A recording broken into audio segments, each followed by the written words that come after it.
মহানবী সাল্লাল্লাহু আলাইহি সাল্লাম এরপর বলেন, আমার সাহাবীদের মধ্যে প্রথম বাহিনী যারা রোমক সিজারের শহর কুস্তুনতুনিয়া অর্থাৎ ইস্তাম্বুল জয় করবে তাদের গুনাহ মাফ করা হবে।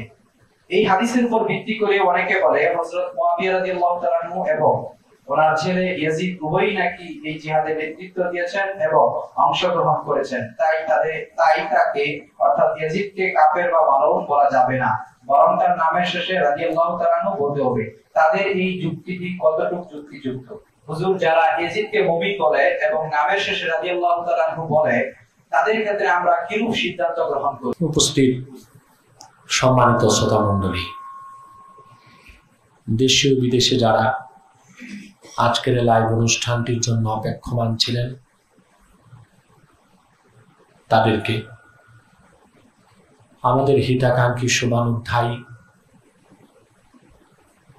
বিশেষ করে ইমামে হোসেন রাদিয়াল্লাহু তাআলা আনহুর সত্যিকার ভালোবাসা যাদের হৃদয়ে জাগ্রত, সকলকে অন্তরের অন্তঃস্থল থেকে জ্ঞাপন করছে মুবারক।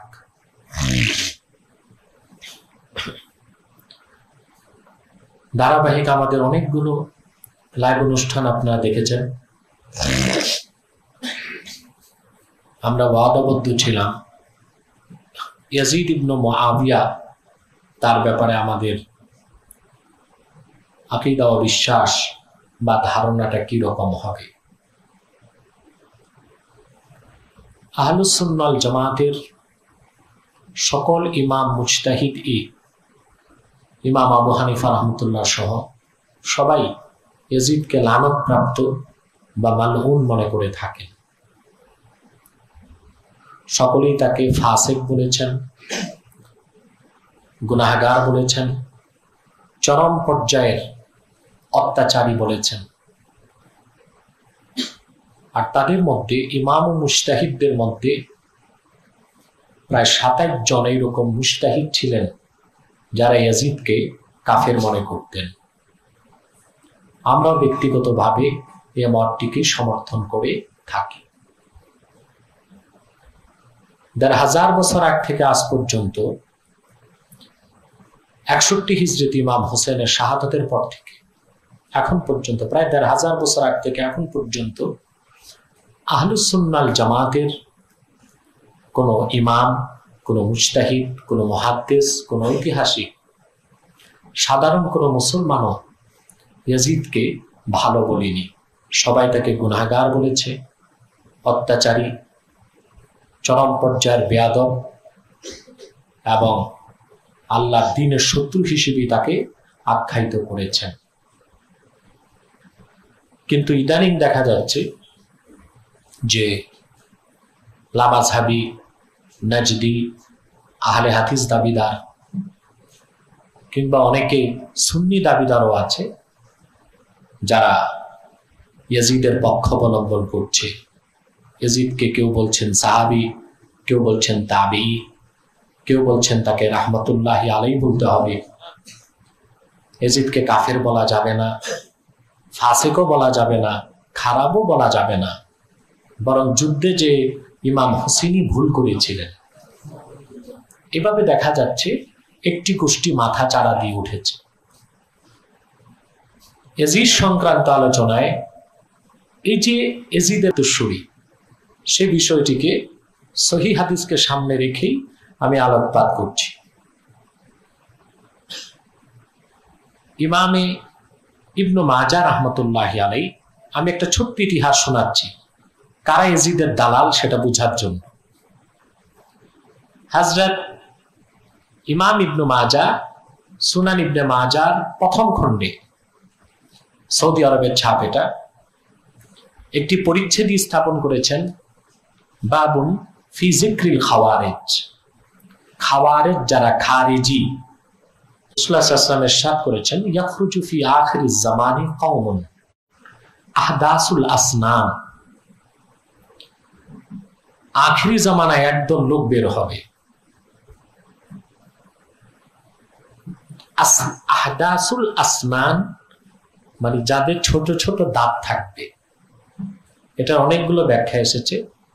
ছোট দাঁত, নতুন দাঁত, হাদাস থেকে আহদাস, তাদের দাঁতগুলো নতুন দাঁত, মানে দাঁতগুলো ছোট ছোট হবে। এখন মুহাদ্দিসগণ লিখেছেন ছোট ছোট দাঁত, ছোট ছোট নতুন দাঁত। আমি আরেকটা অর্থ বুঝি, সবসময় তারা দাঁত বের করে হাসবে। কমাও কেন, ঠিক করো, হালকা ইকো দাও। ছোট ছোট দাঁত।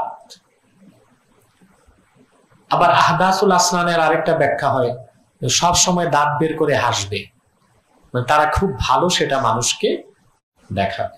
ছোট ছোট দাঁত। সুফাহা উল আহলাম, নেহায়েত পর্যায়ের মূর্খ, তাদের আকল বুদ্ধি খুব কম হবে। ইয়াকুলুনা মিন খাইরি কাউলিন নাস, কথার মধ্যে খুব ভালো ভালো কথা বলবে, কথা বলবে খুব চমৎকার ভালো ভালো কথা। ইয়াকরাউনাল কোরআন, কোরআন পড়বে তারা। লা ইউজাউযু তারাকিয়াহুম, কিন্তু তাদের পড়া কোরআন তাদের কণ্ঠ পার হবে না। ইয়ামরুকুনা মিনাল ইসলামি কামা ইয়ামরুকুস সাহমু মিনার রামিয়া, ইসলাম থেকে তারা এমন ভাবে বের হয়ে যাবে শিকার থেকে তীর যেভাবে বের হয়ে যায়।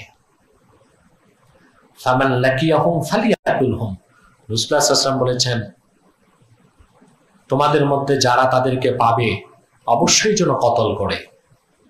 ফা ইন্না কাতলাহুম আজরুন ইনদাল্লাহি লিমান কাতালাহুম, যারা তাদেরকে কতল করবে, তাদের এই কতলে যারা কতল করবে তাদের জন্য আল্লাহর কাছে বিরাট পুরস্কার রয়েছে। এরকম আরো অনেকগুলো হাদিস ইমাম ইবনে মাজাহ উল্লেখ করেছেন। আরেকটা রওয়ায়াতের মধ্যে এসেছে রাসূলুল্লাহ সাল্লাল্লাহু আলাইহি ওয়াসাল্লাম বলেছেন তাদের কথা, حدثنا أبو بكر بن أبي شيبة قال حدثنا يزيد بن هارون قال أنبأنا محمد بن عمرو عن أبي سلمة قال قلت لأبي سعيد الخدري رضي الله تعالى عنه هل سمعت رسول الله صلى الله عليه وسلم يذكر في الحرورية شيئا। হযরত আবু সাঈদ খুদরি রাদিয়াল্লাহু তাআলা আনহুকে হযরত আবু সালামা বলেন আমি জিজ্ঞেস করলাম আপনি হারুরি মানে খারিজি তাদের ব্যাপারে আল্লাহ রাসূল থেকে কিছু শুনেছেন। ফাকালা সামি'তুহু ইয়াযকুরু কওমান ইয়াতাআব্বাদুন, তিনি বলেন শুনেছি আল্লাহ রাসূলের কাছে একটা কওমের কথা, একটা গোত্রের কথা, তারা খুব ইবাদত করবে। কেমন ইবাদত করবে? ইয়াহকিরু আহাদুকুম সালাতাহু মা সালাতিহিম, তোমাদের মধ্যে কেউ তাদের নামাজ দেখলে নিজেদের নামাজকে ছোট মনে করবে, তারা এত সুন্দর করে নামাজ পড়বে। সাওমাহু মা সাওমিহিম, তাদের রোজা দেখলে তোমাদের রোজাকে তোমরা ছোট মনে করবে। ইয়ামরুকুনা মিনাদ দীনি কামা ইয়ামরুকু সাহমু মিনার রামিয়া ইলা আখিরিল হাদিস, তারা আল্লাহর দ্বীন থেকে এমন ভাবে বের হয়ে যাবে তীর যেভাবে শিকার থেকে বের হয়ে যায়। এভাবে অনেকগুলো হাদিস ইবনে মাজাহ সুনান ইবনে মাজাহ এনেছেন। এখন এই খারিজি কারা, খাওয়ারেজ কারা?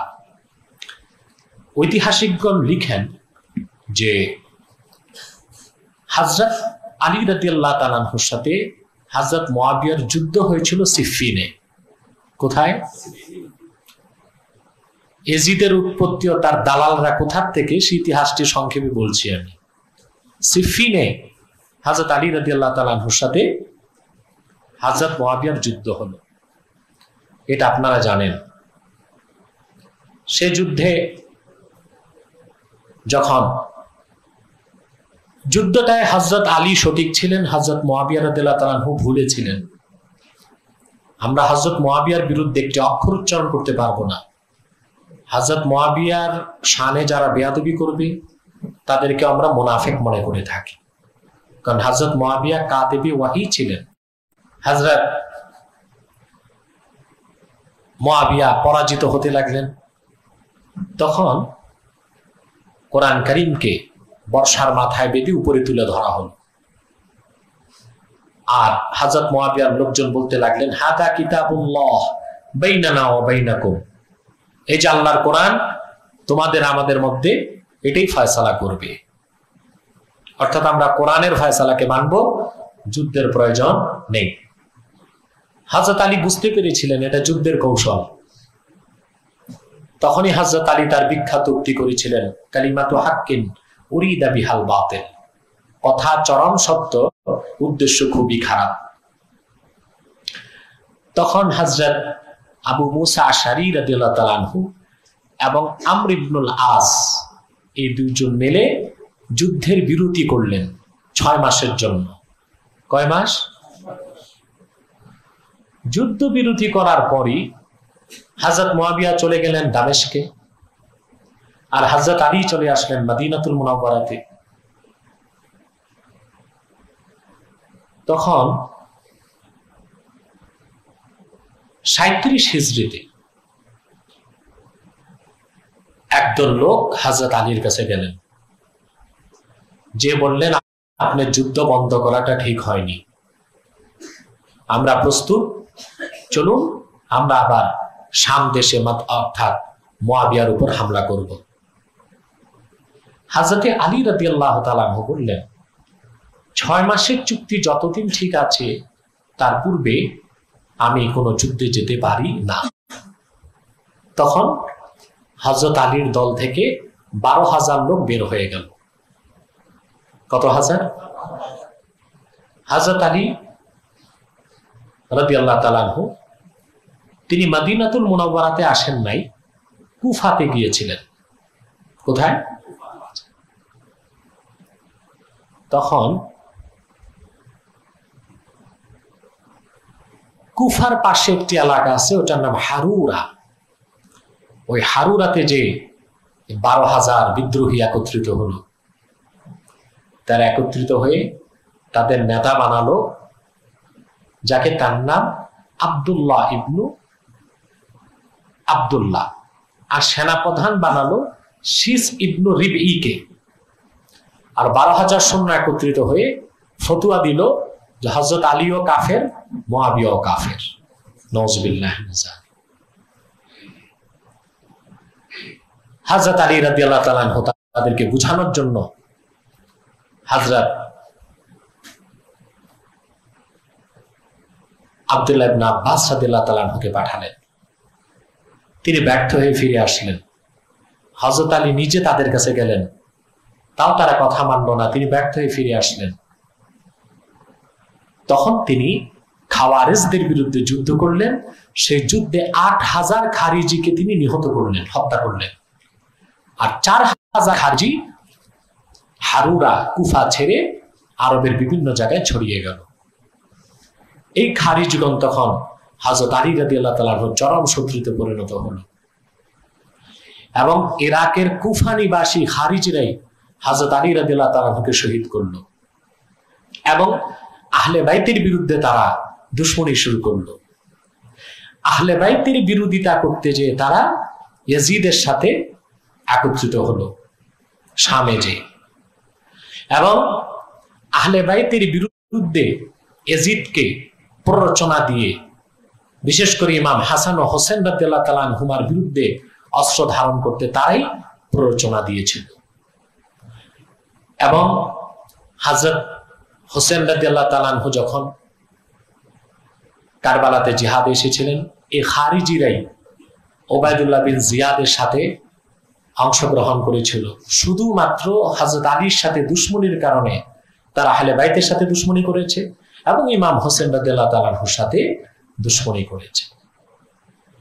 অতএব যারা আজকে ইয়াজিদের পক্ষ অবলম্বন করছে, ইমাম হোসেনের বিরোধিতা করছে, মূলত তারা মুসলমানদের কোন উত্তরসূরি না, পথভ্রষ্ট খারিজিদের উত্তরসূরি। তারা খাওয়ারেজ, তারা জন্মসূত্রে বা ঐতিহাসিক ভাবে ইমাম হোসেন রাদিয়াল্লাহু তাআলা আনহুর বিরোধিতা করে আসছে। হযরত আলীকে তারা শহীদ করেছিল, হযরত হোসেনের বিরুদ্ধে ইয়াজিদকে প্ররোচনা দিয়েছিল, এবং সরাসরি তারা ওবায়দুল্লাহ বিন জিয়াদের নেতৃত্বে কারবালায় ইমাম হোসেনের বিরুদ্ধে অবস্থান নিয়েছিল। অতএব এখনো যারা ইয়াজিদের পক্ষাবলম্বন করছে এবং ইমাম হোসেনের বিরোধিতা করছে, তারা সেই খাওয়ারিজদের উত্তরসূরি। বর্তমান যারা আহলুল হাদিস বা লামাযহাবী, তারা খারিজিদের আকীদাই পোষণ করে। যেমন খারিজিদের আকীদা আল্লাহ তাআলা মুজাসসাম, ওনার আকার আছে, এটা একটি শিরকি আকীদা। বর্তমান লামাযহাবীগণ এরকম আকিদায় পোষণ করে থাকে। খারিজিদের আকিদা ইন্না মুরতাকিবাল কাবাইরি কাফির, কবিরা গুনাহগার কাফের। বর্তমান নামাজহাবিদের এই আকিদা, নামাজ তরফকারীকে তারা কাফিরি মনে করে থাকে।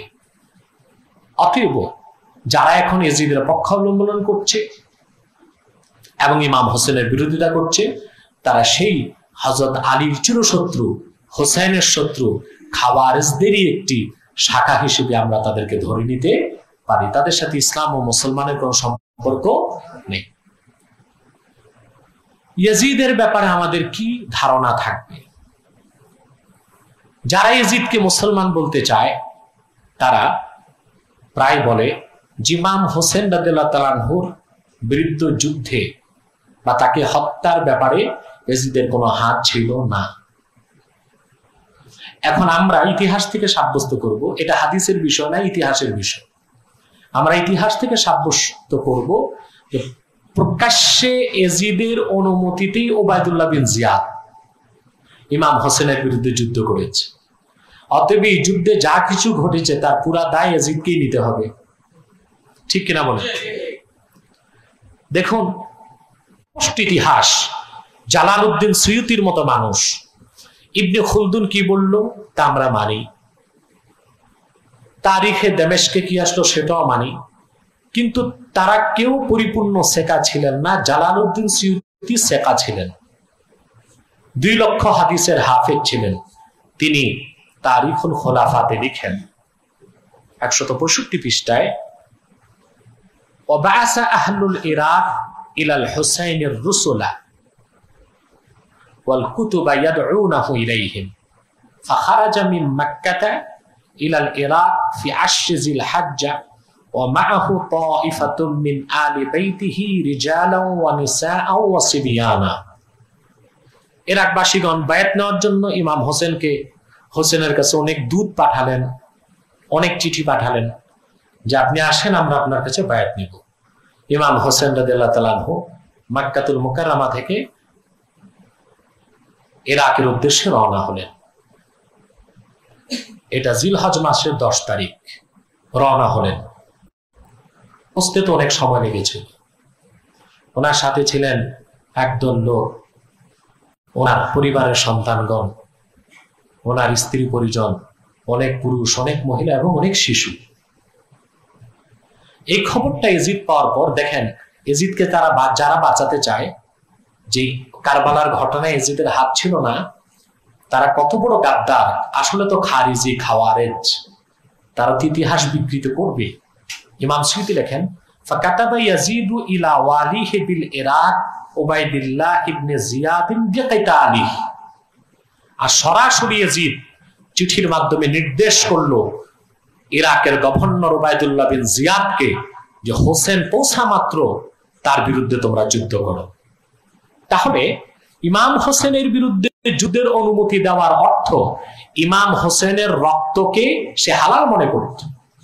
ইমাম হোসেন ও আহলে বাইতের রক্ত ঝরাকে ইয়াজিদ হালাল মনে করত, তাদের রক্তপাত করাকে হালাল মনে করত। এই একটি কারণে ইয়াজিদকে কাফের ফতোয়া দেওয়া যথেষ্ট। ইয়াজিদের দালালরা ইয়াজিদকে বাঁচাতে পারবে না। এবার দেখুন, এরপরে আহলে বাইতের আরেকজন সন্তান হযরত হোসেনের চাচাতো ভাইকে কিভাবে হত্যা করা হয়েছে। ওয়াকানা কাতলুহু বিকারবালা, এটা হযরত ইমাম হোসেনের ঘটনাটা। ওয়াকুতিলা মাআহু 16 রাজুলাম মিন আহলে বাইতি, এবং উবাইদুল্লাহ বিন জিয়াদ সে ইমাম হোসেনের বিরুদ্ধে যুদ্ধ করলো। ওয়াকাতালা মাআহু 16 রাজুলাম মিন আহলে বাইতি, উবাইদুল্লাহ বিন জিয়াদ হযরত হোসেনের সাথে আহলে বাইতের আরো 16 জনকে শহীদ করলো। উবাইদুল্লাহ বিন জিয়াদ নির্দেশ কার ছিল? ইয়াজিদের। ইয়াজিদ যুদ্ধ করার আদেশ দিয়েছে বলেই ইয়াজিদ যুদ্ধ করেছে। আর সেই যুদ্ধে ইমাম হোসেন শহীদ হয়েছেন এবং আহলে বাইতের 16 জন শহীদ হয়েছে। এই আহলে বাইতের রক্তপাতকে হালাল মনে করার কারণেই ইয়াজিদের ঈমান নষ্ট হয়ে গিয়েছে, তাকে বাঁচাবার কোনো সুযোগ নাই।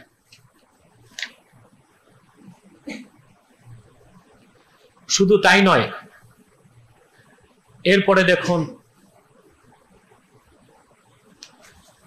এখন দেখুন, হযরত ইমাম হোসেন রাদিয়াল্লাহু তাআলা আনহুর রক্তপাত বা তাকে হত্যার নির্দেশ করে তার বিরুদ্ধে যুদ্ধ করতে বলে যে ইয়াজিদ কাফের হয়ে গিয়েছে, এ ব্যাপারে কয়েকটি হাদিস আমরা আপনাদের সামনে তুলে ধরছি। একটি হাদিস মিশকাতুল মাসাবিতে এসছে, হাদিসটি মুআজ্জাম তাবারানীতে এসছে। দেখুন, আহলে বাইতের রক্ত ঝরালে যে ঈমান থাকবে না তার একটি প্রমাণ দেখুন।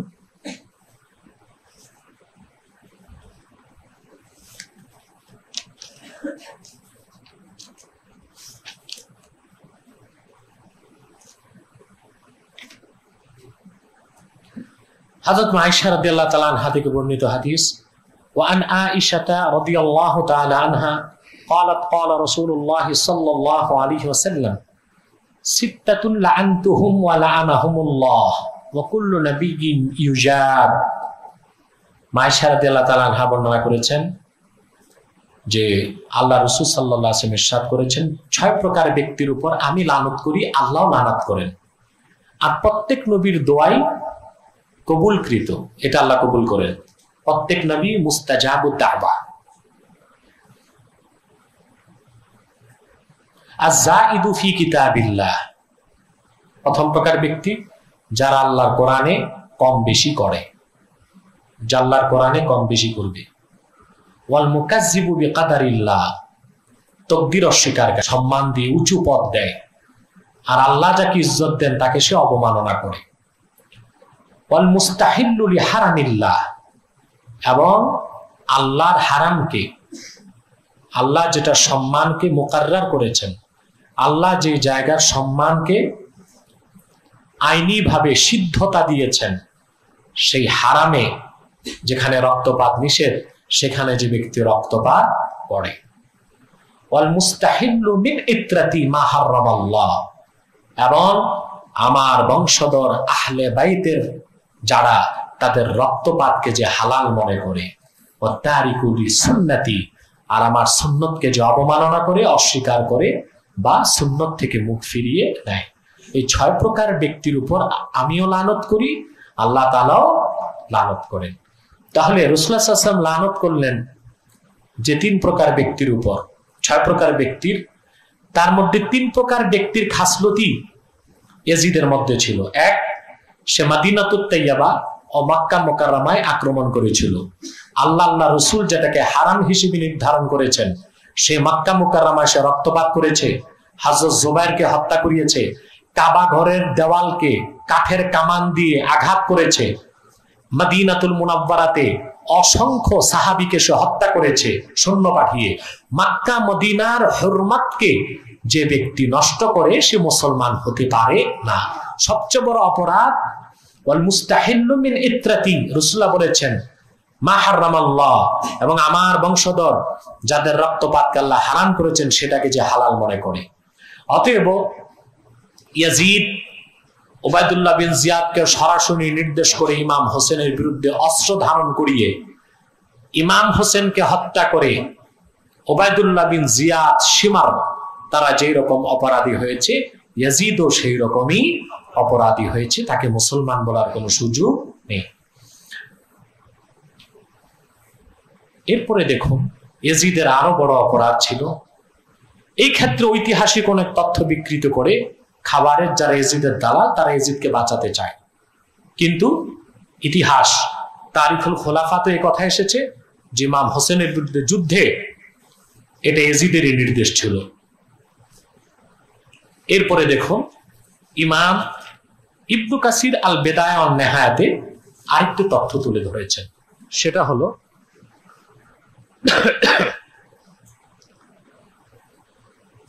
فبعث إلى مروان فقرأ عليه كتاب واستشاره في أمر هؤلاء النفر। আগে অনেক ঘটনা এসেছে, হযরত মুআবিয়া রাদিয়াল্লাহু তাআলার ইন্তেকালের পর মারওয়ানের নিকট ইয়াজিদ চিঠি লিখলো এবং পরামর্শ চাইলো, যারা তার বায়াত নিতে চায় না। বায়াত নিতে চান নাই কারা? ইমাম হোসেন রাদিয়াল্লাহু তাআলা আনহু বায়াত নিতে চান নাই, মুসলিম ইবনে আকিল বায়াত নিতে চান নাই, জুবাইর ইবনে আব্দুল্লাহ ইবনুল আওয়াম, এই কয়েকজন যারা বায়াত নিতে চায় না তার কাছে, তাদের ক্ষেত্রে কি করবে ইয়াজিদ জানতে চেয়েছে। ফাকালা আরা আন তাদওয়াহুম ক্বাবলা আন ইয়ালামু বিমাউতি মুআবিয়াতা ইলাল বাইআহ ফাইন আবাউ দুরিবাত আনাকুহুম। তখন মারওয়ান তাকে বুদ্ধি দিল যে আপনি যারা বায়াত নিতে চাচ্ছে না, বিশেষ করে ইমাম হোসেন, মুসলিম ইবনে আকিল, হযরত জুবায়ের, মুআবিয়ার মৃত্যুর সংবাদ পাওয়ার আগে তাদেরকে আপনার কাছে নিয়ে আসেন। যদি তারা আপনার বায়াত না নেয় তো তাদের গর্দান উড়িয়ে দেওয়া হোক, তাদের গর্দান উড়িয়ে দেওয়া হোক। অতএব হযরত ইমাম হোসেন রাদিয়াল্লাহু তাআলার বিরুদ্ধে যুদ্ধ করার ক্ষেত্রে বা তাকে হত্যা করার ক্ষেত্রে ইয়াজিদের পূর্ণ সমর্থন ছিল এবং অনুমতিও ছিল। সেই জন্য রাসূলুল্লাহ সাল্লাল্লাহু আলাইহি ওয়াসাল্লামের আহলে বায়াত, বিশেষ করে ইমাম হোসেনের রক্তপাত করাকে বৈধ মনে করার দ্বারা ইয়াজিদ তার ঈমানকে নষ্ট করেছিল এবং মুরতাদ হয়ে গিয়েছিল। দ্বিতীয় আরেকটি বিষয় যে কারণে ইয়াজিদকে কাফের বলা যায়, সেটা ইয়াজিদের দালালরা কিয়ামত পর্যন্ত চেষ্টা করেও তাকে বাঁচাতে পারবে না। সেটা হলো তাখফিরু হুরমাতিল হারামাইন। সে হারামাইন শরীফাইনের হুরমতকে নষ্ট করেছে, হারামাইন শরীফাইনের হুরমতকে সে নষ্ট করেছে। কিভাবে?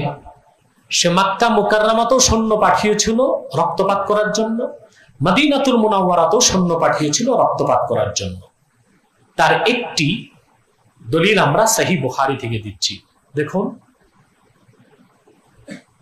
সহিহ বুখারী উমদাতুল কারি, বুখারী শরা 12তম খণ্ড 10 পৃষ্ঠায় হাদিসটি আছে।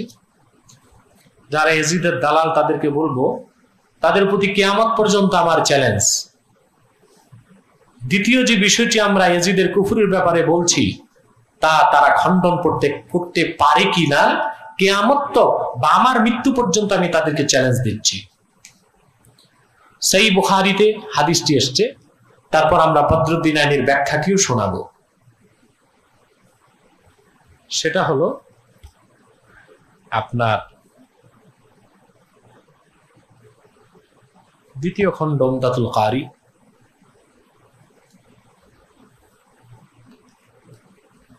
দ্বিতীয় খণ্ড 106 পৃষ্ঠায় হাদিসটি আসছে। দেখুন, ইদানলি আইয়ুহাল আমির উহাদ্দিসকা কাওলান কামা বিহি নবী সাল্লাল্লাহু আলাইহি ওয়াসাল্লাম আল-গাদ মিন ইয়াউমিল ফাতহি সামিয়াতহু উযনায়া ওয়া ওয়াআহু কলবি ওয়া আবসারাতহু আইনায়া হিনা তাকাল্লামা বিহি হামিদাল্লাহ ওয়া আসনা আলাইহি থুম্মা ক্বাল ইন্না মাক্কাতা হাররামাহা আল্লাহু ওয়া লাম ইউহাররিমহা আন-নাস فلا يحل لامرئ يؤمن بالله واليوم الآخر أن يسفك بها دما ولا يعزد بها شجرة فإن أحد ترخص لقتال رسول الله صلى الله عليه وسلم فيها فقولوا إن الله قد أذن لرسوله ولم يأذن لكم وإنما أذن لي فيها ساعة من نهار ثم عادت حرمتها اليوم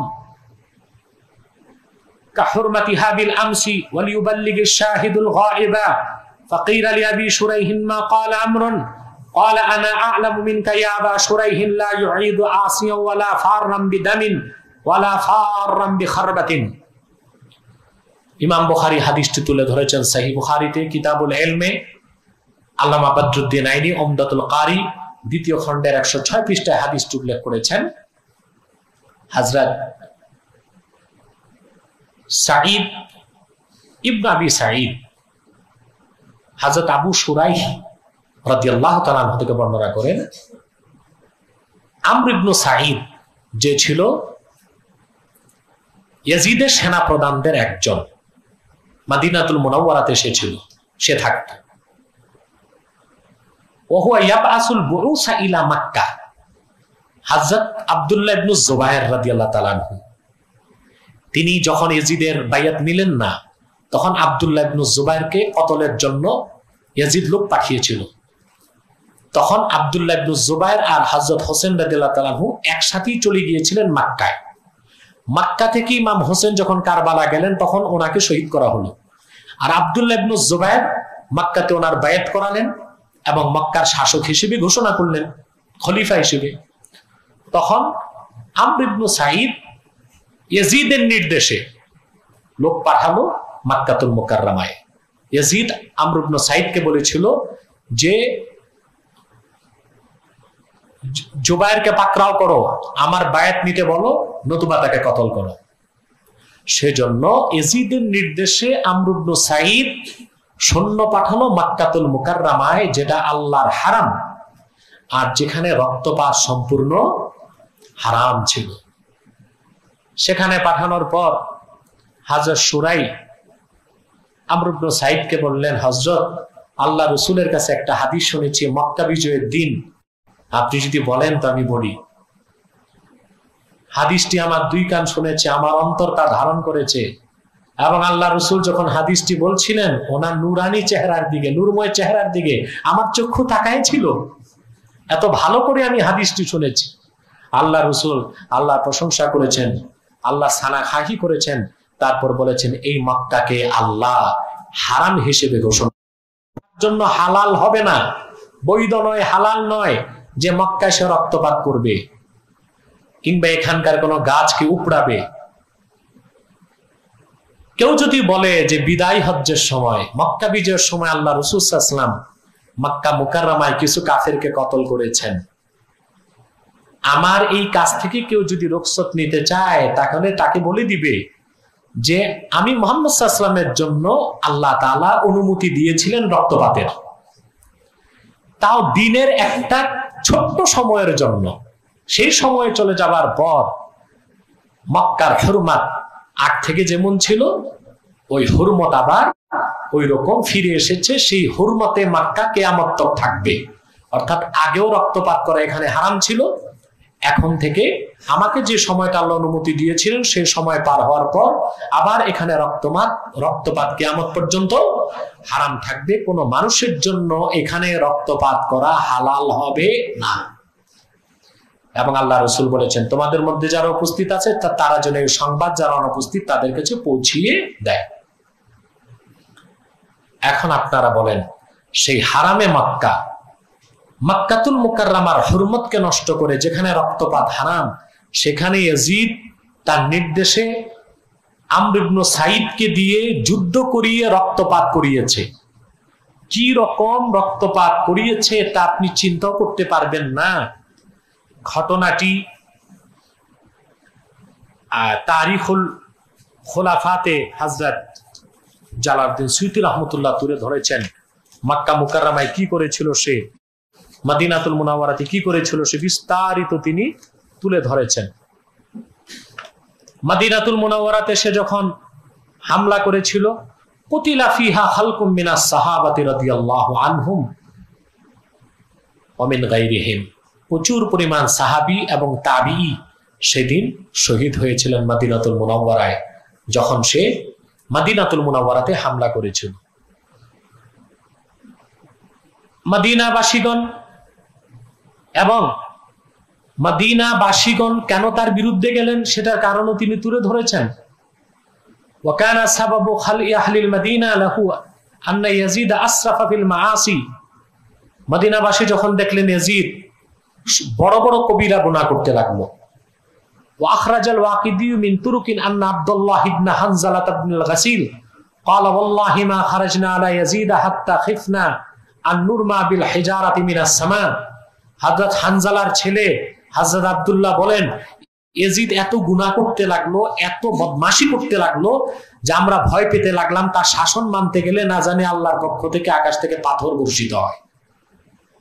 ইন্নাহু রাজুলুন ইয়ানকাহু উম্মাহাতিল আওলাদ ওয়াল বানাতি ওয়াল আখওয়াত ওয়া ইয়াশরাবুল খামরা ওয়া ইয়াদাউস সালাত, সে মহিলাদের সাথে অবাধে জিনা করতে লাগলো এবং মুসলমানদের মা বোনদেরকে যখন খুশি তখন সে ব্যবহার করতে লাগলো, প্রকাশ্যে মদ পান করতে লাগলো এবং নামাজকে তরক করতে লাগলো। তখনই আমরা তার বাইয়াতকে বর্জন করেছি, এই সংবাদ পেয়ে ইয়াজিদ মদিনাতুল মুনাওয়ারাতে হামলা করিয়েছে এবং সেখানে জলিলুল কদর 6 জন সাহাবী সহ কয়েকশো তাবিঈ শাহাদাত বরণ করেছেন। এবং মক্কা মুকাররমায় সে কি করেছে, আচ্ছা এরপরে ইমাম সুয়ুতী লেখেন ক্বালা আয-যাহাবী ওয়ালাম্মা ফাআলা ইয়াজিদু বিআহলিল মাদিনা মা ফাআলা মা শুরবিহিল খামর ওয়া ইতয়ানিহিল মুনকারাত ইশতাদ্দা আলাইহিন নাস। যখন মদিনাতুল মুনাওয়ারায় সে যুদ্ধ করলো, ইয়াজিদ যখন যুদ্ধ করলো, তার নির্দেশে যুদ্ধ করানো হলো, প্রচুর সাহাবীকে শহীদ করা হলো, তাবিঈনদেরকে শহীদ করা হলো, মানুষ তার উপর ক্ষিপ্র হয়ে গেল। ওয়ালাম ইউবারিকিল্লাহু ফি উমরিহি, আল্লাহ তখন তার বয়সের লাগামকে টেনে ধরলেন ইয়াজিদের। ওয়াসারা জাইশুল হাররা ইলা মক্কা লিকিতালি ইবনে জুবায়ের, গাজওয়াতুল হাররা বলা হয় মদিনা মুনাওয়ারায় এসে যে হামলা করিয়েছিল। মদিনা মুনাওয়ারাতে হামলার পর এই বাহিনীকে প্রেরণ করা হলো মক্কাতুল মুকাররমা হামলা করার জন্য ইয়াজিদের নির্দেশে। ফামাতা আমিরুল জাইশি বিত্তারিক, তার সেনাপ্রধান মক্কা পৌঁছার আগে মরে গেল। ফাস্তাখলাফা আলাইহিম আমিরান, আরেকজন আমির তারা নিযুক্ত করলো। ওয়া আতাউ মক্কাতা ফাহাসারু ইবনে জুবায়ের, ইয়াজিদের নির্দেশে মক্কা মুকাররমাকে ঘেরাও করা হলো এবং হযরত ইবনে জুবায়েরকে অবরোধ করা হলো। ওয়া কাতালুহু ওয়া রামাউহু বিল মিনজানিক, এবং প্রকাশ্যে হযরত আব্দুল্লাহ ইবনে জুবায়ের ইবনুল আওয়ামকে হত্যা করা হলো এবং মিনজানিক, কাঠের কামান দিয়ে হারাম শরীফের বিভিন্ন দিকে আঘাত করা হলো। প্রচুর পরিমাণ তাবি সেদিন আব্দুল্লাহ ইবনে জুবায়ের রাদিয়াল্লাহু তাআলার সাথে শহীদ হয়েছিল। তাহলে আমরা বুখারীর হাদিস থেকে দেখলাম মক্কাও হারামুল্লাহ, মদিনাও হারামুল্লাহ। মক্কাকে হারাম করেছেন আল্লাহ, আর মদিনাতুল মুনাওয়ারাকে হারাম করেছেন রাসূল করিম নবীজি মুহাম্মদ সাল্লাল্লাহু আলাইহি ওয়াসাল্লাম। অতএব সেই হারামের মধ্যে রক্তপাতকে যে হালাল করলো, যুদ্ধ করলো, রক্তপাত ঘটালো হালাল মনে করে, সে ইয়াজিদকে কিভাবে মুসলমান বলা যায়? তাকে আদৌ বলা যায়? আমাদের হানাফিদেরই প্রসিদ্ধ আকীদার কিতাব শারহু ফিকহিল আকবার, এখানে লক্ষ্য করে দেখুন 158 পৃষ্ঠায় 155 পৃষ্ঠায় পরিষ্কার হযরত ইমাম আজম আবু হানিফা রাহমাতুল্লাহর মত এসেছে। ইমাম আজম আবু হানিফা রাহমাতুল্লাহর মত হলো ওয়ালা নুকাফিরু মুসলিমান বিযামবিন মিনাদ দুনুব আই বিইরতিকাবি মাসিয়াতিন ওয়া ইন কানাত কাবীরাতান। ইমাম আজমের মত, কোন কবিরা গুনাহ করার কারণে কাউকে আমরা কাফের ফতোয়া দেই না। আই কামা ইউকাফিরুল খাওয়ারিজু মুরতাকিবাল কাবীরা, যেভাবে খারিজিগণ কবিরা গুনাহগারকে কাফের বলে। ইদা লাম ইয়াস্তাহিল্লাহা, তবে আমরাও কবিরা গুনাহকে যে হালাল মনে করে তাকে কাফের বলি। লাকিন ইদা লাম ইয়াকুন ইয়াতাকিদ হিল্লাহা, যদি হারাম বা কবিরা গুনাহকে কেউ হারাম মনে করে তাকে আমরা কাফের বলি না, কিন্তু যদি কেউ হালাল মনে করে তাকে আমরা কাফের মনে করি। লিআন্না মান ইস্তাহাল্লা মাসিয়াতান কাদ সাবাতাত হুরমাতুহা বিদালিলিন কাতঈয়িন ফাহুয়া কাফির। আল্লাহ ও আল্লাহর রাসূল যে জিনিসকে হারাম ঘোষণা করেছেন সেটাকে যে হালাল মনে করবে সে কাফের। তাহলে হারামে মক্কা ও হারামে মদিনা মুনাওয়ারাতে রক্তপাত ঘটিয়ে সরাসরি ইয়াজিদের নির্দেশে মক্কা মুকাররমা ও মদিনাতুল মুনাওয়ারার হুরমতের বিপক্ষে অবস্থান নিয়েও ইয়াজিদ কাফের হয়েছিল, তাতে কোনো সন্দেহ নাই। অতএব ইয়াজিদের দালাল যারা ইয়াজিদকে বাঁচাতে চায়, রক্ষা করতে চায়, ইয়াজিদকে বাঁচাবার মূলত কোনো সুযোগ তাদের নেই। তারপরে দেখুন ইয়াজিদ মদকে হালাল মনে করত, যা শারহু ফিকহিল আকবরে এসেছে, এবং তার কতগুলো কথাও হয়েছে যা কুফর, সরাসরি কুফর, যে কথাগুলো আলুসি রুহুল মানিতে এনেছেন এবং শারহু ফিকহিল আকবর 100 তো এটা দারুন নাফায়েজ বাইরুতের ছাপ 158 পৃষ্ঠায় দেখুন ইয়াজিদ কি বলেছে। 158 পৃষ্ঠায় এসেছে, বদর যুদ্ধ যখন শেষ হলো তখন রুহুল মানিতে পুরা ঘটনা এসছে। ইমাম হোসেন রাদিয়াল্লাহু তাআলা আনহু সহ 18 জন আহলে বাইতের যখন সের মোবারক দামেস্কে তার সামনে রাখা হলো, তখন সে বলল, ইন্নী জাযাইতুহুম বিমা ফাআলু বিআশিয়াখি কুরাইশিন ওয়া সানাদিদিহিম ফি বদরিন। ইহুদির মুখতে এরকম কথা শোভা পেত না। সে বলল, আজকে বদর যুদ্ধে মুহাম্মদ সাল্লাল্লাহু আলাইহি সাল্লাম যুদ্ধ করেছিলেন, তাতে কুরাইশদের বড় বড় নেতা আমার দাদা উতবা আরো অনেকেই মরেছিল। আজকে বদর যুদ্ধের পুরস্কার আমি দিলাম হোসেনকে হত্যা করে। অর্থাৎ সে সরাসরি আল্লাহ রসুল নবীজি মুহাম্মদ সাল্লাল্লাহু আলাইহি ওয়াসাল্লামের আহলে বাইতের সাথে দুশ্মনী করে বদর যুদ্ধের প্রতিশোধ নিয়েছে সে। এবং এই ব্যাপারে তার একটা কবিতাও আছে, আল্লামা আলুসি রুহুল মাআনির 309 পৃষ্ঠায় তা তুলে ধরেছেন। দেখুন আপনারা, এ সবগুলো আমাদের নিজস্ব কোনো কথা নয়। রুহুল মাআনিতে এসছে যখন ইরাক থেকে আহলে বাইতের বন্দীগণকে, সেই বন্দীদের মধ্যে হযরত জাইনুল আবদিন ছিলেন, ওনাদেরকে যখন এজিদের সামনে উপস্থিত করা হলো, এটা 310 পৃষ্ঠায় রুহুল মাআনিতে ইমাম আলুসি উল্লেখ করেছেন। তখন ওনাদের লাশ ও মাথা মোবারক যখন রাখা হলো, তো কাক চিৎকার করতেছিল, কাক কাক ডাকতেছিল।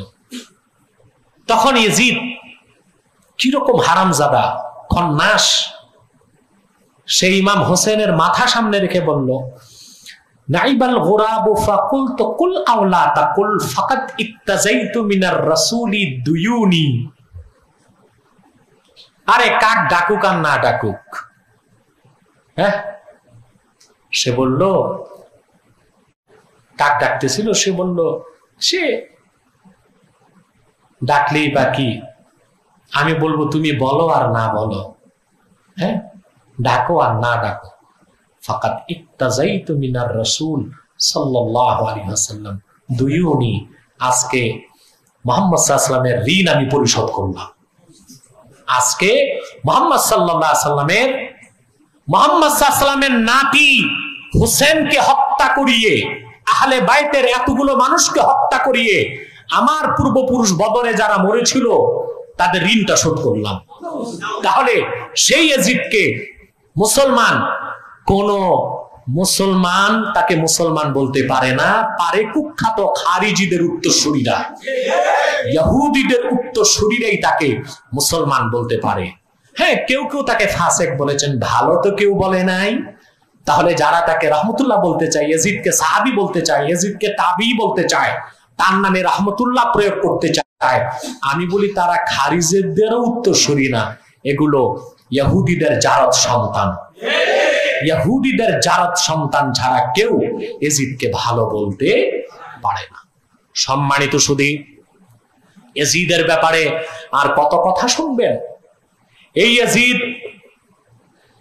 ইয়াজিদ কি না করেছে। হযরতে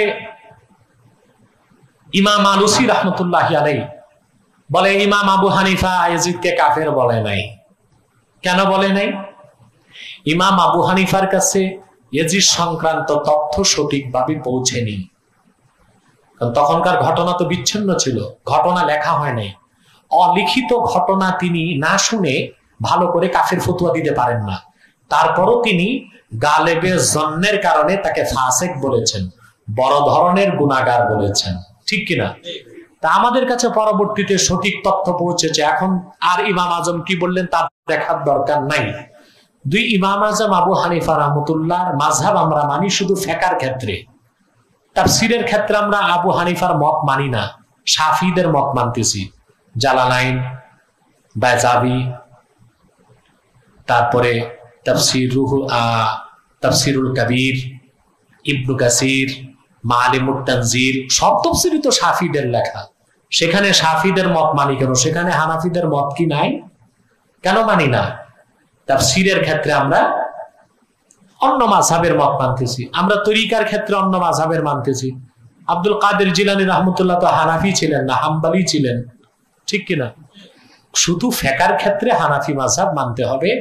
আর ইয়াজিদ সংক্রান্ত বিষয়টা ফিকহের সাথে সম্পর্ক না, আকীদার সাথে ও তারিখের সাথে, ইতিহাসের সাথে সম্পর্ক। এই ইয়াজিদ,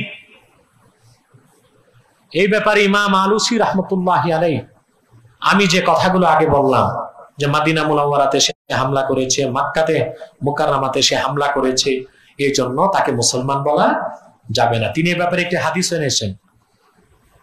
তিনি বলেন,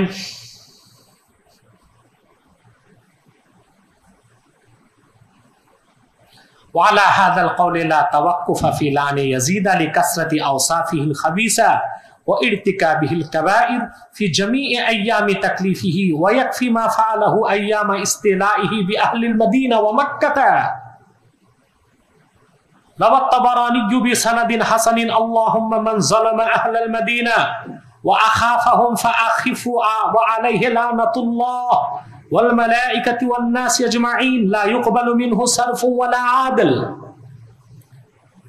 ইমাম আলুসি বলেন, ইয়াজিদের এত বড় খবিস ছিল, এত খারাপ খারাপ তার কাজ ছিল, বিশেষ করে সে ক্ষমতায় যতদিন ছিল এত বড় বড় অপরাধ করেছে যে তাকে লানত করার ক্ষেত্রে চুপ থাকা হবে না।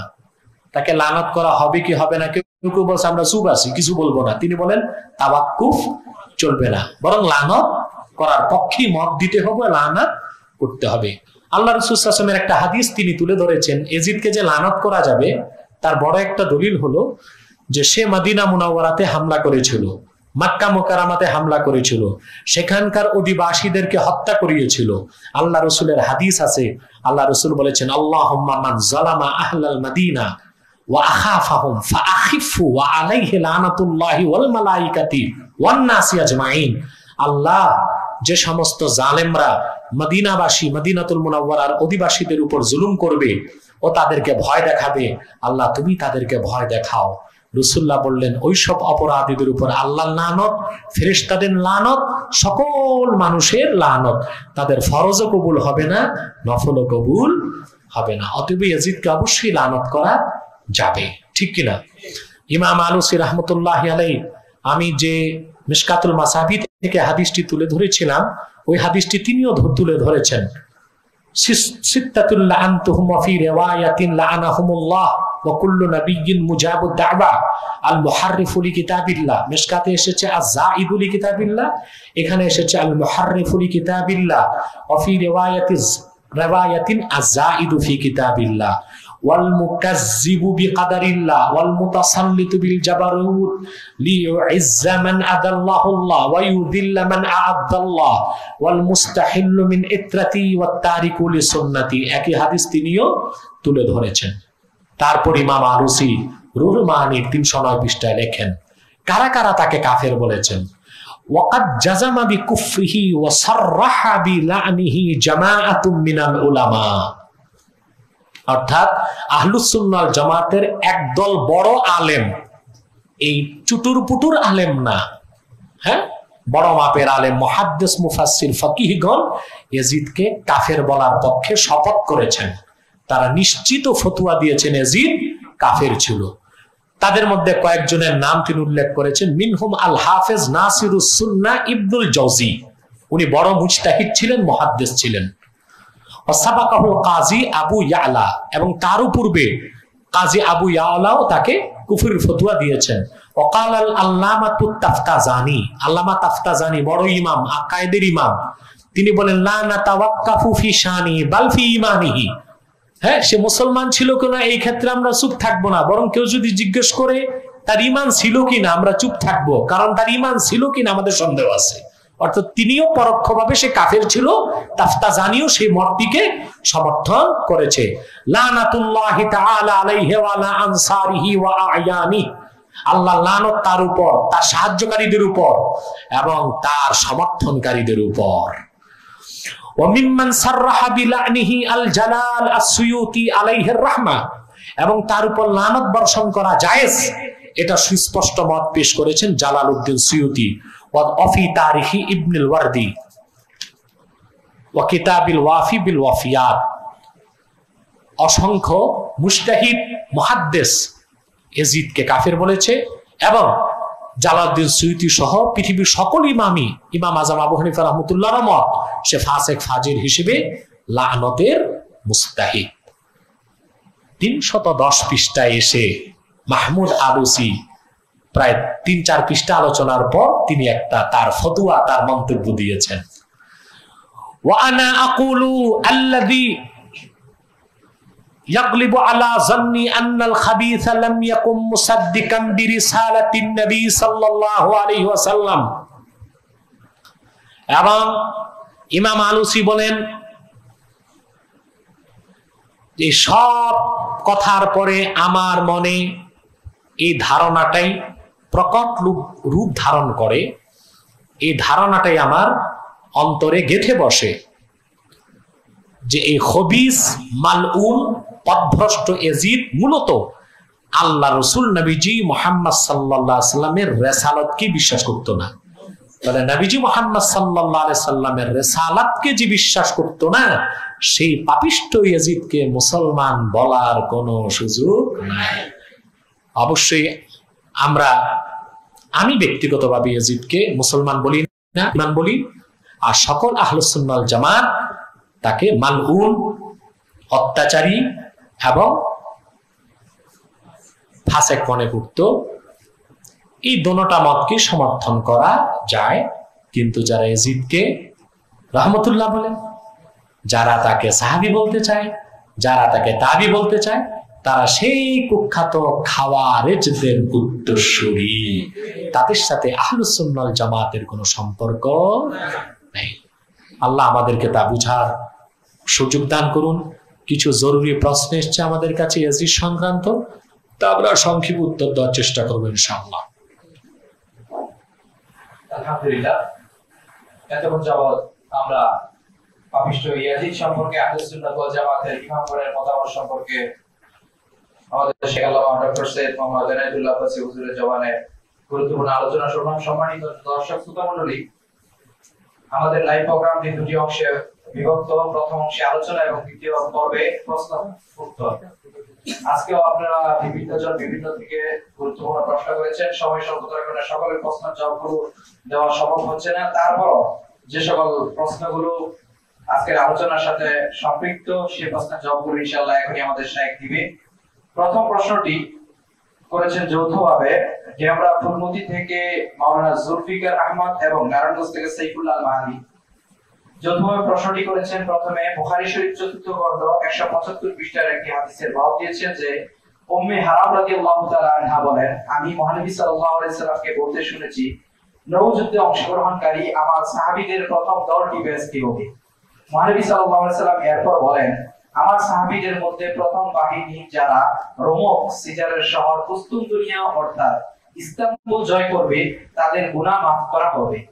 এই হাদিসের উপর ভিত্তি করে অনেকে বলে হযরত মুয়াবিয়া রাদিয়াল্লাহু তাআলা আনহু এবং ওনার ছেলে ইয়াজিদ উভয়ই নাকি এই জিহাদে নেতৃত্ব দিয়েছেন এবং অংশগ্রহণ করেছেন।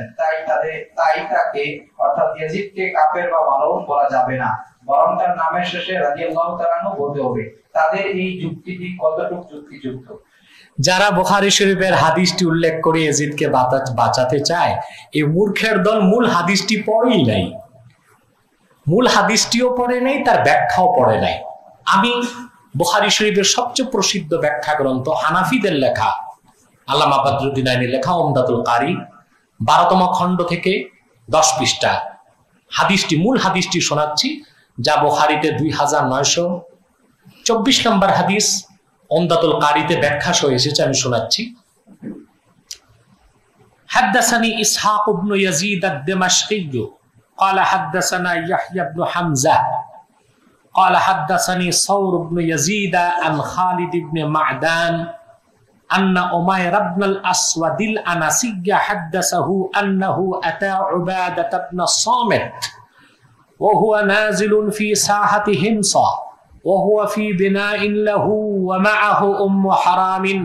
قال أمير فحدثتنا أم حرام أنها سمعت النبي صلى الله عليه وسلم يقول أول جيش من أمتي يغزون البحر قد أوجبوا. قالت أم حرام قلت يا رسول الله صلى الله عليه وسلم أنا فيهم؟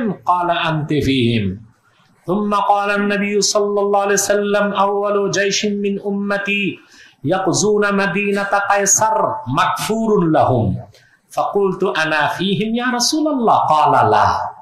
এই হলো মূল হাদিস, যা বুখারীতে এসেছে, এবং হাদিসটিকে আল্লামা বদরুদ্দিন আইনি উমদাতুল কারি 12তম খণ্ড কিতাবুল জিহাদ 10 পৃষ্ঠায় হাদিসটি উল্লেখ করে ব্যাখ্যা করেছেন। দেখুন, এই হাদিসের মূল কথা, হযরত উম্মু হারাম রাদিয়াল্লাহু তাআলা আনহা তিনি বলেন, আমি আল্লাহ রাসূল সাল্লাল্লাহু আলাইহি ওয়াসাল্লামের কাছে শুনেছি, তিনি বলেন, আউয়ালু জাইশিন মিন উম্মতি ইয়াকজুনাল বাহরা, আমার উম্মতের যেই যুদ্ধের দলটি সর্বপ্রথম সমুদ্রে যুদ্ধাভিযান পরিচালনা করবে, কাদ আওজাবু, কাদ আওজাবুল জান্নাহ, এই যুদ্ধ করার দ্বারা তারা জান্নাতকে ওয়াজিব করবে। ক্বালাত উম্মু হারাম, আমি বললাম, কুলতু ইয়া রাসূলুল্লাহ আনা ফিহিম, আমি কি সেই যুদ্ধে থাকবো? ক্বালা আনতা ফিহিম, হ্যাঁ তুমি সেই যুদ্ধে থাকবে। রাসূলুল্লাহ ভবিষ্যদ্বাণী করলেন। এই যে যুদ্ধ, এটা হযরত মুআবিয়া প্রেরণ করেছিলেন রাদিয়াল্লাহু তাআলা আনহু। সে যুদ্ধে হযরত উম্মে হারাম ছিলেন এবং সেই যুদ্ধে ফিরার আগেই তিনি শাহাদাত বরণ করছেন। আল্লাহ রাসূল আগেই বলে দিয়েছিলেন যে পরের যুদ্ধে তিনি থাকবেন না। এটা নূর নবী সাল্লাল্লাহু আলাইহি ওয়াসাল্লামের বড় একটা মুজিজার প্রকাশ ঘটেছে। কিন্তু যে যুদ্ধে হযরত উম্মে হারাম অংশগ্রহণ করলেন, সমুদ্রাভিযান, সেই যুদ্ধে ইয়াজিদ অংশগ্রহণ করে নাই। হযরত উম্মে হারাম যে যুদ্ধে অংশগ্রহণ করলেন, প্রথম সমুদ্রাভিযান, সেখানে ইয়াজিদ অংশগ্রহণ করে নাই। অতএব সেই যুদ্ধে আল্লাহ রাসূল যাদের জন্য জান্নাতের ওয়াদা করেছেন তারা জান্নাত পাবেন, আর ওই যুদ্ধেতে ইয়াজিদ যাই নাই, অতএব তার জান্নাত পাওয়ার কোনো প্রশ্নই আসে না।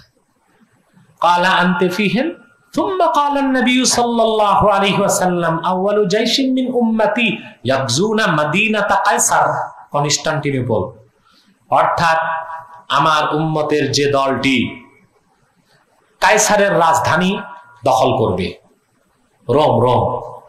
রোমের রাজধানী দখল করবে। কনস্টান্টিনোপল কোনটা?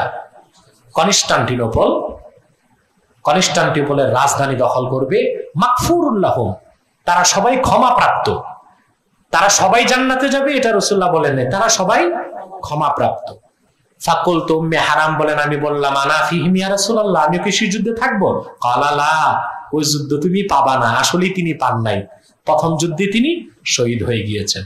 অতএব যারা বলে কনস্টান্টিনোপল যুদ্ধে যারা যাবে, রাসূলুল্লাহ বলেছেন তারা সবাই বেহেশতে যাবেন, এই কথা ভুল। প্রথম সমুদ্র অভিযানে যারা যাবেন তারা সবাই বেহেশত পাবেন, রাসূলুল্লাহ সেটা বলেছেন, সেই যুদ্ধে ইয়াজিদ যায় নাই। দ্বিতীয় যে যুদ্ধের কথা রাসূলুল্লাহ বলেছেন, কনস্টান্টিনোপল, যেটাকে কুস্তুনতিনিয়া বলা হয়, হ্যাঁ, ইস্তাম্বুল রোমের রাজধানী, আর রোম বর্তমান নাম ইস্তাম্বুল, তুরস্কের রাজধানী, সেই যুদ্ধে যারা রাসূলুল্লাহ সাল্লাল্লাহু আলাইহি ওয়াসাল্লাম বলেছেন তারা ক্ষমাপ্রাপ্ত। তারা কি, অর্থাৎ তাদের সবাইকে আল্লাহ কি করবেন?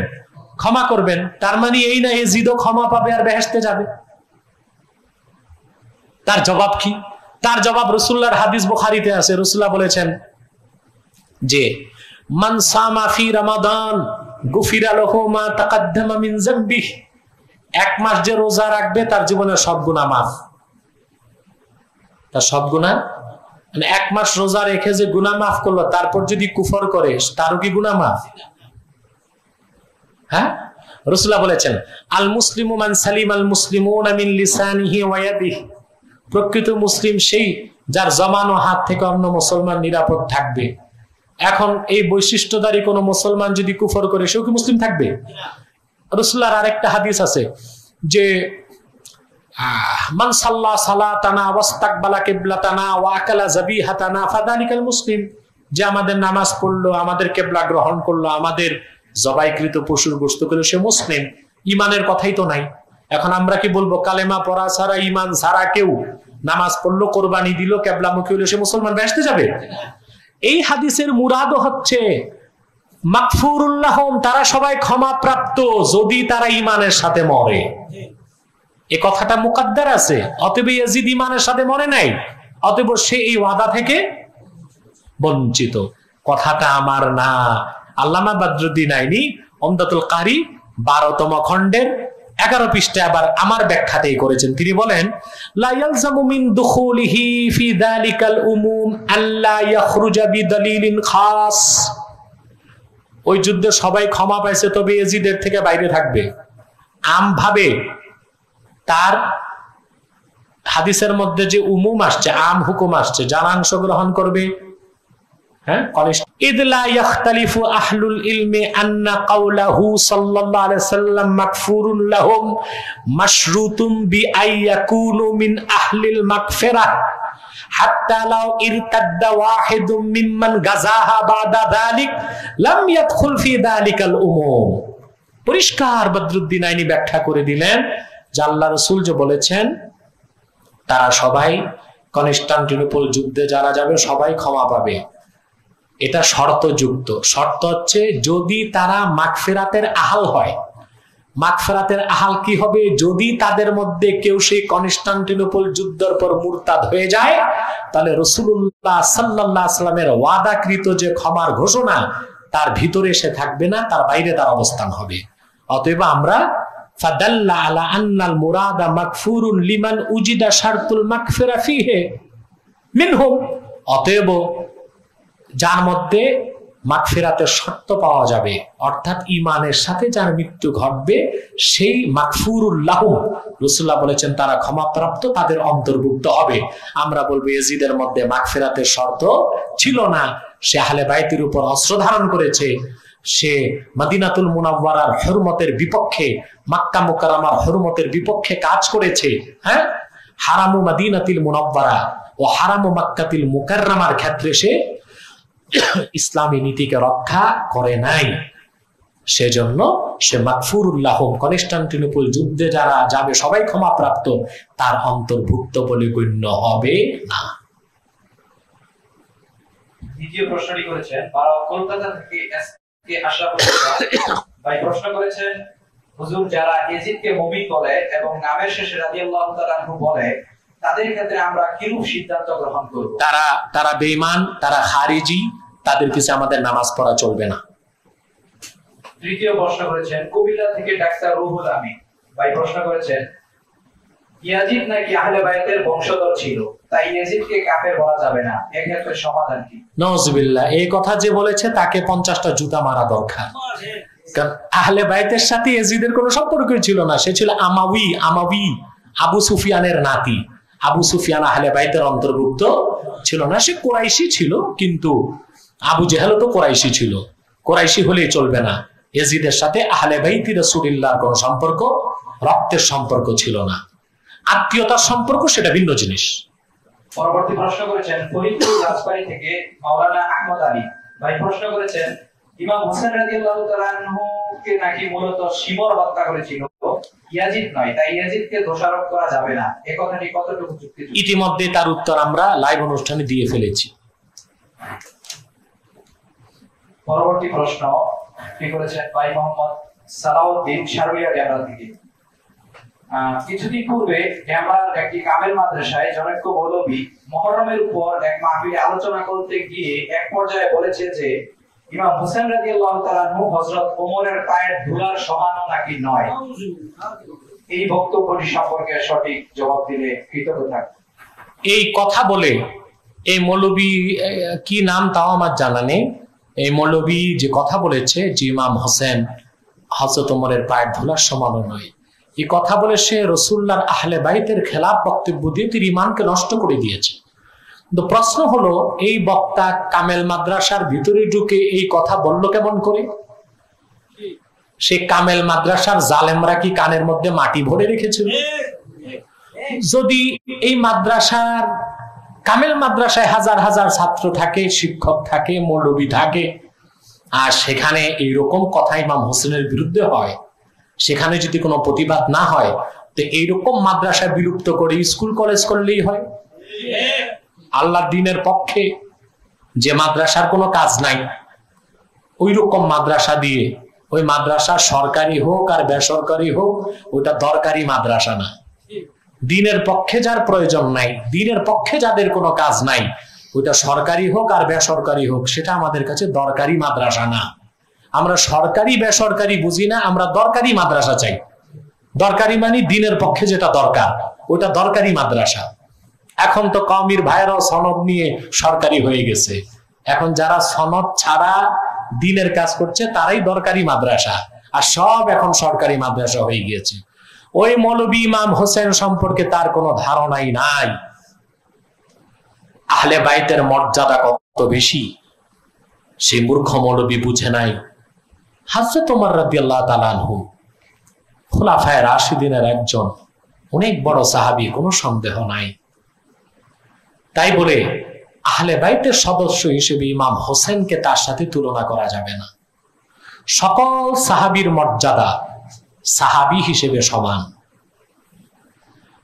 কোন একজন বড় সাহাবীর পায়ের ধুলার সমান ছোট সাহাবীকেও অন্য কোন সাহাবীকে বলাও বেয়াদবি।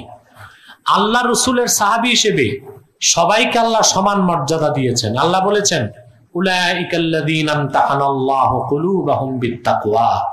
রাসূলুল্লাহর প্রত্যেক সাহাবীকে আল্লাহ মুত্তাকি বলেছেন, তাকওয়ার মানদণ্ডে উত্তীর্ণ করেছেন আল্লাহ। রাদিয়াল্লাহু আনহুম ওয়া রাদু আন, রাদিয়াল্লাহু আনহুম ওয়া রাদু আন। আল্লাহ তাদের উপর রাজি, তারা আল্লাহর উপর রাজি। আল্লাহ সবার রাসূল সাল্লাল্লাহু আলাইহি ওয়াসাল্লামের সকল সাহাবীকে আল্লাহ রাসূল সাল্লাল্লাহু আলাইহি ওয়াসাল্লামের সোহবত লাভ করার কারণে সমান মর্যাদা দিয়েছেন। তবে জুজই কারণে কারো কারো মর্যাদা বেড়ে গেছে।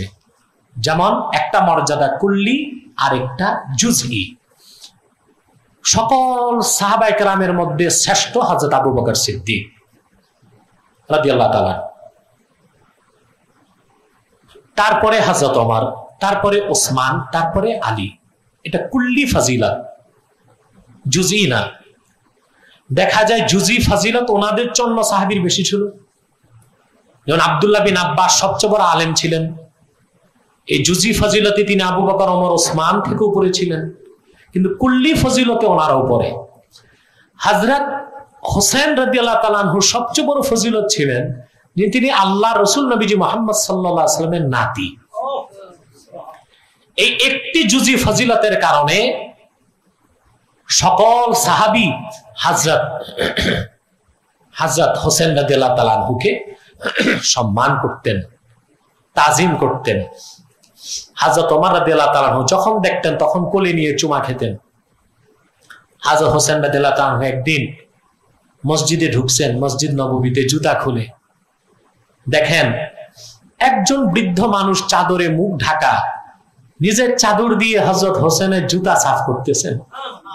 দৌড়ে এসে বললেন, আপনি মুরব্বী মানুষ, আমার জুতা সাফ করেন। মুখের সামনের থেকে চাদর সরায় দেখেন হযরত আবু হুরায়রা রাদিয়াল্লাহু তাআলা। হযরত আবু হুরায়রা হযরত হোসেন রাদিয়াল্লাহু তাআলা আনহুর জুতা মোবারক চাদর দিয়ে পরিষ্কার করেছেন। হযরত আবু বকরের জুতা সাফ করেন নাই, হযরত ওমরেরটা করেন নাই, আলীরটা করেন নাই, উসমানেরটা করেন নাই। রাসূলুল্লাহ সাল্লাল্লাহু আলাইহি ওয়াসাল্লামের নাতি ইমাম হোসেনের জুতা মোবারক হযরত আবু হুরায়রা ওনার চাদর দিয়ে মুছলেন। সাহাবায়ে কেরাম যেখানে হযরত হোসেনকে সকল সাহাবীর উপরে মর্যাদা দিতেন, সম্মান দিতেন, সেখানে এই মৌলবী যে বলল হযরত ওমর রাদিয়াল্লাহু তাআলা আনহুর পায়ের ধুলার সমান হযরত হোসেন হন নাই, আমি বলবো এই মৌলবী কুখ্যাত খারিজিদের উত্তরসূরি এবং সে কালবুল জাহান্নাম। পরবর্তী প্রশ্নটি করেছেন ঢাকা থেকে মুফতি আব্দুল্লাহ ভাই। প্রশ্ন করেছেন, হুজুর, একদল সালাফিরা বর্তমান প্রচার করছে যে ইমাম হোসেন রাদিয়াল্লাহু তাআলা আনহুকে ইমাম বলা যাবে না, এই বক্তব্যটি কতটুকু সঠিক জানালে উপকৃত হব। আবু হানিফা ইমাম কিনা কোন নস আমাদের কাছে নেই, দলিল নাই, আমরা তাকে ইমাম বলি। শাফি কি ইমাম বলি, দলিল নাই। মালিক কি ইমাম বলি, দলিল নাই। কিন্তু ইমাম হোসেন আমাদের ইমাম, তার পক্ষে নস আছে। রাসূলুল্লাহ সাল্লাল্লাহু আলাইহি ওয়াসাল্লামের হাদিস عن أبي سعيد الخدري رضي الله تعالى عنه قال قال رسول الله صلى الله عليه وسلم الحسن والحسين سيدا شباب أهل الجنة। হযরত আবু সাঈদ খুদরি রাদিয়াল্লাহু তাআলা আনহু বলেন, আল্লাহ রাসূল সাল্লাল্লাহু আলাইহি ওয়াসাল্লাম বলেছেন, হাসান হোসেন বেহেশতি যুবকদের নেতা। ওই লামাযহাবি কুত্তাদেরকে আমি বলবো তার আরবি অভিধান খুলে দেখুক। সাইয়্যিদ আর ইমাম লফজে মুরাদিফ, সমার্থক। ইমাম মানে সাইয়্যিদ, সাইয়্যিদ মানে ইমাম। তাহলে যেখানে হাসান হোসেন রাদিয়াল্লাহু তাআলা আনহুমাকে জান্নাতের যুবকদের নেতা বলা হয়েছে, তার মানে ইমাম। অতএব ওনারাই তো ইমাম, ওনাদের নামেই তো ইমাম শব্দ শোভা পায়। ইমাম হাসান, ইমাম হোসেন, ওনাদের কি ইমাম বলার পক্ষে নস আছে, হাদিস আছে। শুধু হাদিস তাই না, পুরা দ্বীন ইসলাম ফেকা মানার ক্ষেত্রে আবু হানিফা ইমাম, শাফি ইমাম, মালিক ইমাম, বুখারী হাদিসের ইমাম, আর আল্লাহ রসুলের দ্বীনের ইমাম হযরত হাসান হোসেন। তাও নসে হাদিস দিয়ে সাব্যস্ত। ওয়ান জাবির ইবনে আব্দুল্লাহিল আনসারী রাদিয়াল্লাহু আনহুমা قال রাআইতু রাসূলুল্লাহ সাল্লাল্লাহু আলাইহি ওয়াসাল্লাম ফি হাজ্জাতিহি ইয়াওম আরাফা ওহু আলা নাকাতিহিল কাসওয়া ইয়াখতুবু ফাসামি'তুহু ইয়াকুল ইয়া আইয়ুহান নাস ইন্নী তারাকতু ফীকুম মা ইন আখাযতুম বিহি লান তাদিল্লু কিতাবাল্লাহি ওয়া ইত্রাতি আহলা বাইতি। রাওয়াহু তিরমিজি। ইমাম তিরমিজি হাদিসটি বর্ণনা করেছেন তার সুনানে বাবু মানাকিবি আহলি বাইতিন নবী সাল্লাল্লাহু আলাইহি সাল্লাম, হাদিস নাম্বার 3786। এবং নাসিরউদ্দিন আলবানী এই হাদিসটিকে সহিহ বলতে বাধ্য হয়েছে, সেটা সিলসিলাতুল আহাদিসিস সহিহাতে হাদিস নাম্বার 1761। হযরত জাবের রাদিয়াল্লাহু তাআলা বলেন যে আমি আল্লাহ রাসূল সাল্লাল্লাহু আলাইহি ওয়াসাল্লামকে দেখলাম বিদায় হজ্জে, ওহু আলা নাকাতিহিল কাসওয়া, তিনি ওনার যে কাসওয়া নামের উষ্টি ছিল সেই উষ্টির উপর বসা ছিলেন। ইয়াখতুবু, রাসূলুল্লাহ সাল্লাল্লাহু আলাইহি ওয়াসাল্লাম খুতবা দিচ্ছেন। ফাসামিতুহু ইয়াকুল, নিজ কানে শুনলাম নূর নবীজি বললেন, ইয়া আইয়ুহান নাস, হে মানব সকল, ইন্নী তারাকতু ফীকুম মা ইন আখাযতুম বিহি লান তাদিল্লু, আমি দুটো জিনিস তোমাদের জন্য রেখে গেলাম, যদি তোমরা এই দুটো জিনিসকে ধরে রাখো কোনদিন পথভ্রষ্ট হবে না। কিতাব আল্লাহ, একটা আল্লাহর কোরআন, ওয়া ইত্রাতি আহলা বাইতি, আর রেখে গেলাম আমার বংশধর, আমার, অর্থাৎ আল্লাহ দ্বীনের উপর তখনই প্রতিষ্ঠিত থাকতে পারবে মুসলমান যখন কোরআনের অনুসরণ করবে, আর কোরআনের ব্যাখ্যা হাদিসের অনুসরণ করবে আহলে বাইতের ব্যাখ্যা অনুযায়ী, আহলে বাইতের ব্যাখ্যা অনুযায়ী। অতএব আল্লাহ রাসূল সাল্লাল্লাহু আলাইহি সাল্লাম শুধু ইমাম হাসান আর হোসেনকে নয়, নবীজি মুহাম্মদ সাল্লাল্লাহু আলাইহি ওয়াসাল্লাম ওনার মেয়ে হযরত ফাতেমার বংশধর আহলে বাইতের সকল পুরুষকে দ্বীনের ইমাম হিসেবে নির্বাচন করে দিয়েছেন। তাহলে হাসান হোসেন কি ইমাম বলা যাবে না, এটা কোনো মুসলমান বলতে পারে না। এটা বলবে কে? কালবু জাহান্নাম, কালবু জাহান্নাম, এটার বাংলা কি? সর্বশেষ প্রশ্নটি করেছেন ময়মনসিংহ থেকে ভাই মোহাম্মদ মানসুর আহমদ। ভাই প্রশ্ন করেছেন, হুজুর, প্রচলিত তাবলীগ জামাতের মধ্যে সাতপন্থী ও জোবায়েরপন্থী দুইটি দলে বিভক্ত হয়ে প্রায় প্রতিদিনই রক্তপাত করছে। এতে সাধারণ মুসলমানদের মধ্যে নতুন নতুন আতঙ্ক তৈরি হচ্ছে। প্রচলিত তাবলীগ জামাত বিষয়ে আমরা কি সিদ্ধান্ত গ্রহণ করব, জানালে কৃতজ্ঞ থাকব।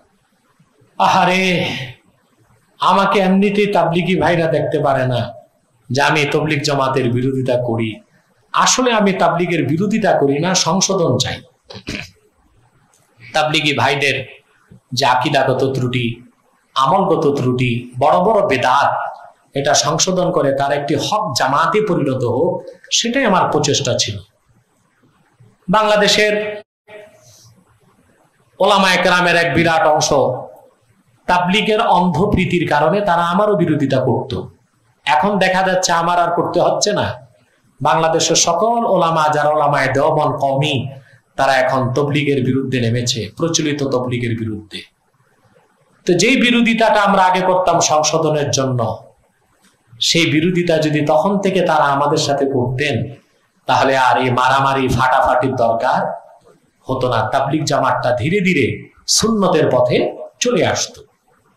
দেখা গেল তাবলীগের সাদ সাহেব তিনি 15টা বড় ধরনের ভুল করলেন, আকীদাগত ভুল, আমলগত ভুল। দারুল উলুম দেওবন্দ থেকে তাকে তওবার আদেশ করা হলো, তিনি তওবা করছেন না। সেজন্যই মূলত ওলামায়ে কেরাম, কওমি ওলামায়ে কেরামের সাথে তাবলীগের দ্বন্দ্ব হচ্ছে। আমি বলবো দেরিতে হলেও কওমি ওলামায়ে কেরাম যে সংশোধন করতে চাচ্ছে প্রচলিত তাবলীগ জামাতকে, আমি এই কাজকে সমর্থন করি। আমাদের কাজটাই তারা ব্যাপকভাবে নিয়েছে, যদিও বা একটু দেরিতে। এবং তাবলীগী ভাইদেরকে বলবো যে বাড়াবাড়ি না করে ভুল ত্রুটি সংশোধন করলে তারা যদি একটি হক জামাতে, একটি সুন্নি জামাতে পরিণত হয়, তো তাদের দ্বারা বাংলাদেশে ইসলামের পক্ষে বড় ধরনের বিপ্লব করা সম্ভব হবে ইনশাআল্লাহ। এতটুকু। সম্মানিত সুধী, আজকের এই পর্ব আলোচনা শেষ। আমি আপনাদেরকে ইনশাআল্লাহ আশ্বাস দিচ্ছি, হযরত ইমাম হোসেন রাদিয়াল্লাহু তাআলা আনহুর পক্ষ নিয়ে ইয়াজিদের বিরোধিতা করতে যে আরেক দল পথভ্রষ্ট সাহাবায়ে কেরামের বিরোধিতা করে, তারা পৃথিবীর কুখ্যাত শিয়া সম্প্রদায়। আমি আগামী লাইভ অনুষ্ঠানে এই শিয়া সম্প্রদায়ের বিপক্ষে শিয়াগণ কত প্রকার, কি এবং তাদের মধ্যে কোন দলটি কাফের, কোন দলটি ফাসেক, শিয়াদের ব্যাপক অপতৎপ্রতা বাংলাদেশে চলছে এখন। তারা অনেক দরবারের পীর, সুন্নি নামদারি বক্তা, তাদেরকে টাকা দিয়ে কিনে শিয়া মতাদর্শের বিরুদ্ধে বাংলাদেশে নামিয়েছে সৌদি আরবের বিরোধিতা করার জন্য। সৌদি আরব, আমরা ওয়াহাবিদেরকে ঘৃণা করি, নজদিদেরকে ঘৃণা করি, কিন্তু সৌদি আরবের বিরোধিতা কোন মুসলমানের মুখে শোভা পায় না। আরব, জাজিরাতুল আরব, বিশেষ করে আরব, সৌদি আরব আল্লাহর দেশ, আল্লাহ রসুল নবীজি মুহাম্মদ সাল্লাল্লাহু আলাইহি ওয়াসাল্লামের দেশ আরব, কোরআন নাজিলের দেশ, দারুল ঈমান, দারুল ইহসান, দারুল ইসলাম। সারা দুনিয়া ইসলাম পেয়েছে আরবের মাধ্যমে। সেই ঢালাও ভাবে আরব ও আরবিদের বিরোধিতায় নেমেছে বাংলাদেশে কিছু শিয়াদের দালাল। তাদেরকে আমাদের চেনা দরকার। সে সম্পর্কে বিস্তারিত তথ্যভিত্তিক অনুষ্ঠান আগামী সপ্তাহে ইনশাআল্লাহ আপনারা পাবেন। তারিখটি 2 দিন আগে জানিয়ে দেওয়া হবে। ওয়াখির দাওয়ানা আলহামদুলিল্লাহি রাব্বিল আলামিন। ওয়াসসালামু আলাইকুম ওয়া রাহমাতুল্লাহি তাআলা ওয়া বারাকাতুহু।